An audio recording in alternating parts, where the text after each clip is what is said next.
सभी का बहुत बहुत स्वागत है। आशा करते हैं आप सभी अच्छे होंगे और अपने अपने घरों में स्वस्थ और सुरक्षित होंगे।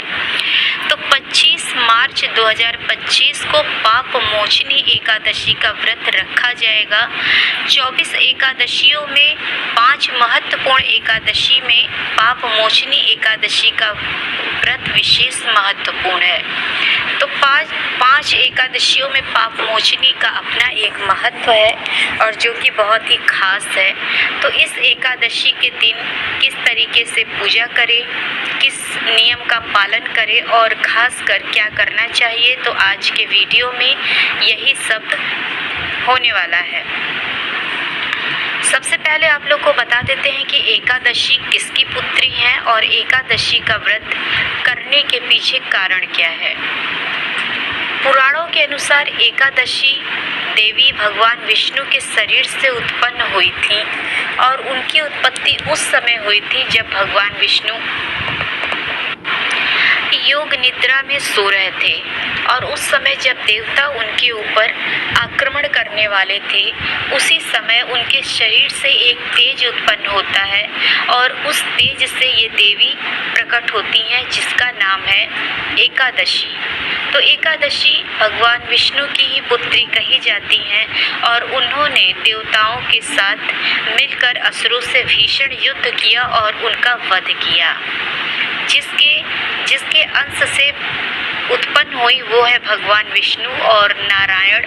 तो इसीलिए एकादशी का व्रत भगवान विष्णु के लिए रखा जाता है और एकादशी के दिन ही भगवान विष्णु का खास महत्वपूर्ण व्रत भी होता है।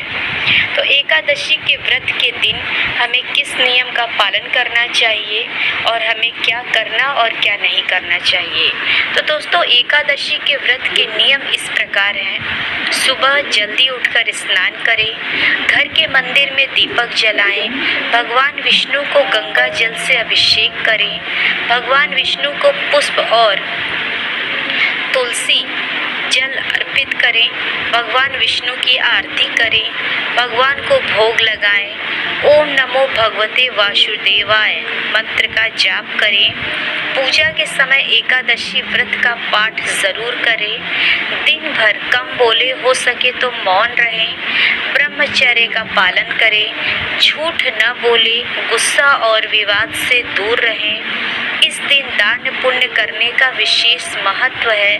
साथ ही आपका व्रत तभी सार्थक होगा जब आप वस्त्र, जल, आभूषण, आसन, फल इत्यादि का दान करते हैं। तो एकादशी का व्रत की कुछ इस प्रकार से नियम है जिसका पालन आप करके भगवान विष्णु को प्रसन्न कर सकते हैं। एकादशी के व्रत के एक दिन पहले अपने आप को सात्विक भोजन करना चाहिए और उस एकादशी के व्रत के दूसरे दिन भी सात्विक भोजन का ही पालन करना चाहिए। इससे जुड़े कुछ नियम इस प्रकार हैं। एकादशी के व्रत के दिन पूर्व एक दिन तक वही बात है, सात्विक भोजन जो है वो करना चाहिए। एकादशी व्रत में मसूर दाल, चावल, बैगन, गाजर, सलगम, पालक, गोभी आदि ये सारी चीज़ें नहीं खानी चाहिए। एकादशी के दिन व्रत करने के बाद दूसरे दिन द्वादशी के दिन पारण करना होता है और चावल के साथ ही पारण किया जाता है क्योंकि एकादशी में चावल वर्जित है। इसके साथ ही एकादशी व्रत में रात्रि जागरण करके भगवान का ध्यान और भजन ज़रूर करें जिससे कि भगवान विष्णु प्रसन्न होते हैं और अपनी कृपा आपके ऊपर बनाकर रखते हैं। तो दोस्तों, एकादशी के व्रत के दिन शाम को हमें क्या खाना चाहिए। तो एकादशी के व्रत के दिन सूर्यास्त से पहले तक आप फलों का सेवन कर सकते हैं और उसके उपरांत व्रत के बाद आप शाम के समय साबूदाना, शकरकंद, सिंघाड़ा ये सारी चीज़ें आप रात में खा सकते हैं। इस दौरान गेहूँ और चावल खाना ये सब वर्जित होता है, तो इन सारी चीज़ों को बिल्कुल भी ना खाएं।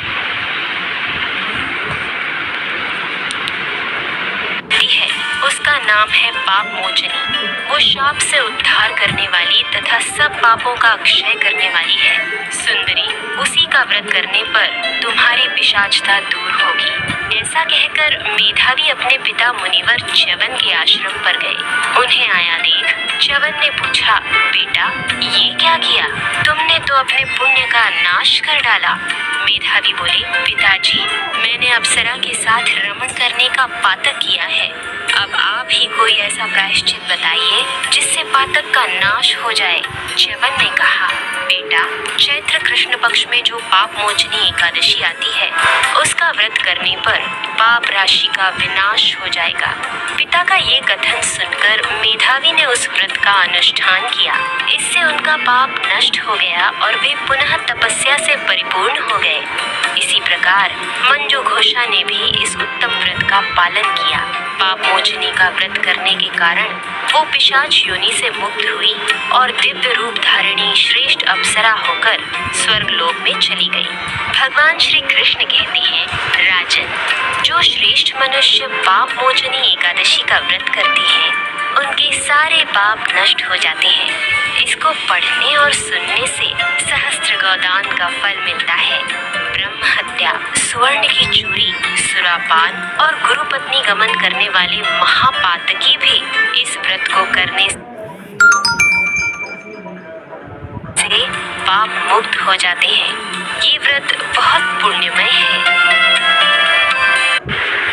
तो इस प्रकार से दोस्तों पाप मोचनी एकादशी का व्रत करना चाहिए और फल प्राप्त करना चाहिए। तो वीडियो अच्छी लगे तो वीडियो को लाइक, चैनल को सब्सक्राइब, कमेंट और शेयर ज़रूर करिएगा।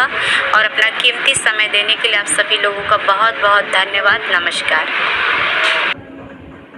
सभी का बहुत बहुत स्वागत है। आशा करते हैं आप सभी अच्छे होंगे और अपने अपने घरों में स्वस्थ और सुरक्षित होंगे।